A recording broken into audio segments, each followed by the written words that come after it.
Lovely. Let's chop it on the board.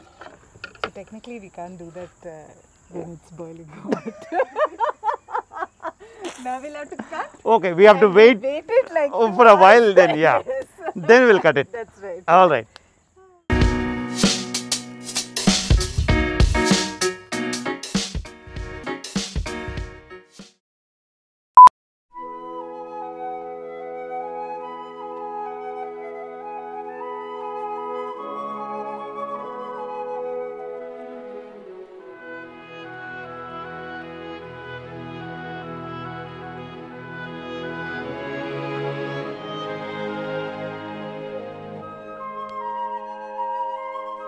Hello!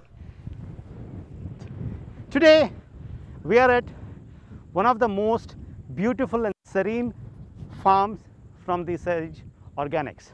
In this episode, I would want to showcase the beauty of farms and having organic foods cooked at the farm from the ingredients that are produced on the farm, and we would make amazing kombucha and a sourdough bread.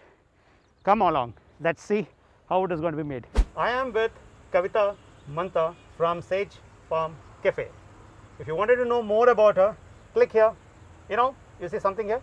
Click here to know more about who she is, what Sage Farm Cafe is all about. Okay, let's come to the subject. Today we are making sourdough bread, and I would leave the mic to Kavita Garu to take us through the process of making a sourdough bread. Kavita Garu. Thank you for this opportunity again, Sankalp. So sourdough is nothing other than aged bread. It's traditionally, obviously, there was no packet yeast that you could buy. So it was just a process of realizing that when you left something outside and you mixed it into something else, it tend to get a rise, and that's really what yeast does. Now the one thing beautiful is that yeast actually exists in the air. There's no need for you to buy it. And as a result of it, it makes processes like fermenting kombuchas, vinegars, etc. really fun. So what I'm going to do here is, this is my starter that I have diluted a little bit. Quick telltale, you need to make sure that, especially if your starters you don't use a lot of and you have them in your fridge, make sure that you let them come out and let them breathe. You'll see that the yeast immediately starts to reach out for more from the air, and you will get all these little spots, and that's sort of a very critical process of making sure that your yeast is actually working well. So what we're going to do first is take about 200 grams of the sourdough mix that we have, 350 to 400 grams of water. Now something that I have experimented with, which was a lot of fun, is actually adding sugar to it. Now I know when the moment I say sugar, it will be like, oh, but why it doesn't need sugar. Again, the really interesting thing is that when you add sugar to yeast, it just eats it up.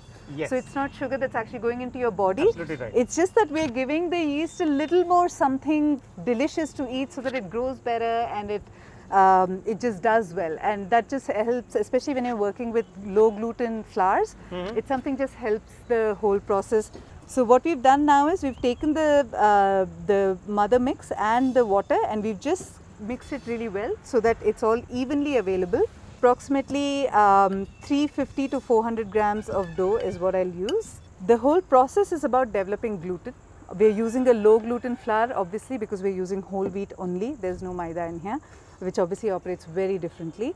The key is to allow the gluten to build slowly. So the first round, what we do is actually going to be just giving it a quick mix, but not working the dough at all. The intention very clearly being that we want to hydrate all of the flour, but we don't actually want to get the gluten working right now. Just make sure anything that's on top and is dry just goes to the bottom, because that will then hydrate. And so you land up with this rather gloopy mess. Now if you were working with maida, this would look a little different. Atta, whole wheat atta, especially Indian atta, tends to absorb water at a much greater ratio than maida does. And now what we're going to do is we're just going to cover this and put it away. All right, so let's check on this dough that we mix. So the initial half an hour, 45 minutes, Sankalp, we just let the yeast do its thing without adding any salt, because again that inhibits that. Now what we're going to do is we're going to just take about a large pinch of salt, put it all over, take a splash of water, and anytime you're working the dough, just keep your hands moist, because the sourdough is something you don't use oil in. It's very sticky. That's right, yeah. So the moistness just helps. And now we need the salt in. So by adding salt, you are arresting the further process of fermentation. That's right, yeah. Well, so we won't arrest it completely, but we will definitely slow it down. The power is going down. That's right, so that the gluten gets released, because at the end of the day, we want that airy big bubbles that come through. Every half an hour to 45 minutes, you will have to come back to your dough, wet your hands, just take it around and mix it in. This process will carry on pretty much for about 6 hours. So if you're starting your bread in the afternoon, you do it in the evening. Alright, so here comes my favorite part, and I love doing this on the barbecue. Here is a sign of a beautiful dough. It will rise on that bread. As long as it is beautiful and tasty. Exactly, right? How the we just put a lid on it, and then now the waiting game begins. While our sourdough is getting baked, let's get to know the recipe of kombucha. What we have here is about 5 heaped tablespoons of tea powder, about 2 cups of water, and we brought it to boil just to sort of release the tea flavors, and then you let it, just bring it to boil and then let it. You don't want it to cook too much, because it will start to get a very bitter flavor. Right. Now I'm going to take that, I'm going to just strain that into this. Right now it's a murky dark brown. Yes. And this clarity comes in when a kombucha is ready, which is really quite fascinating. I have here about 10 tablespoons of jaggery. Again, speaking about jaggery, this is not about adding sugar to your calorie. This is really about giving the yeast some food to eat. And without the jaggery and the sweetness, there's really no way to actually ferment the mix. So now I'm going to just sieve that through and pour it right into our mix. Now this is our mix ready, which is your fermented tea and jaggery. I'm going to take a little glass jar to ferment in, and one thing that you do need to think about very carefully is what is going to be your fermenting vehicle. It has a little bit of airways. I like that access to airway, because it just ferments in a different way. If you want to completely control it, you can put a glass bottle with a full lid, or if you want to leave it a little loose, you can just put a cloth to start off and keep it a little loose.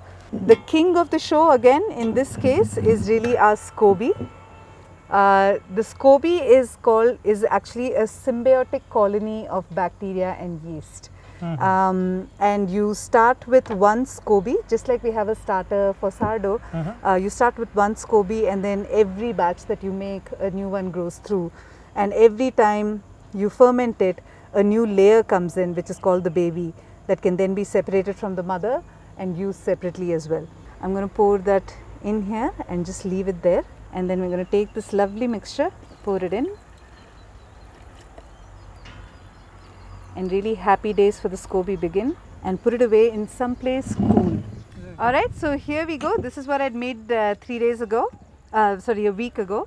And you can see that the color has changed, there's clarity, a lot of the stuff that comes to the top. And now all you do is do a taste test. Cheers.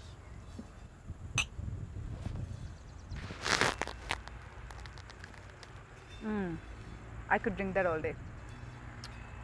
Oh! Alright, let's get this out first. And here we go. Whole wheat doesn't have the same dome that you get usually in a maida, but I'm excited to try this with you. I can see the air pockets in there.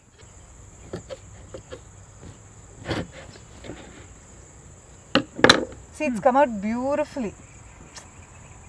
That aeration is really what you're looking for.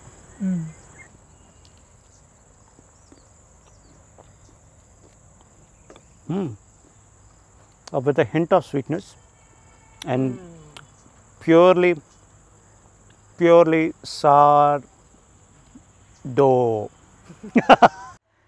That was a wonderful experience of having a lovely sourdough bread, sourdough crisp, and a lovely kombucha. And thank you, Kavita Garu, for sharing this wonderful recipes with us in this beautiful, serene environment. I mean, it's a dream come true, you know, to cook something in this kind of environment to me. Thank you for inviting me and having me over here. Thank you so much. Sankalp. Always a pleasure to share ideas and thoughts with you. Thank you so much.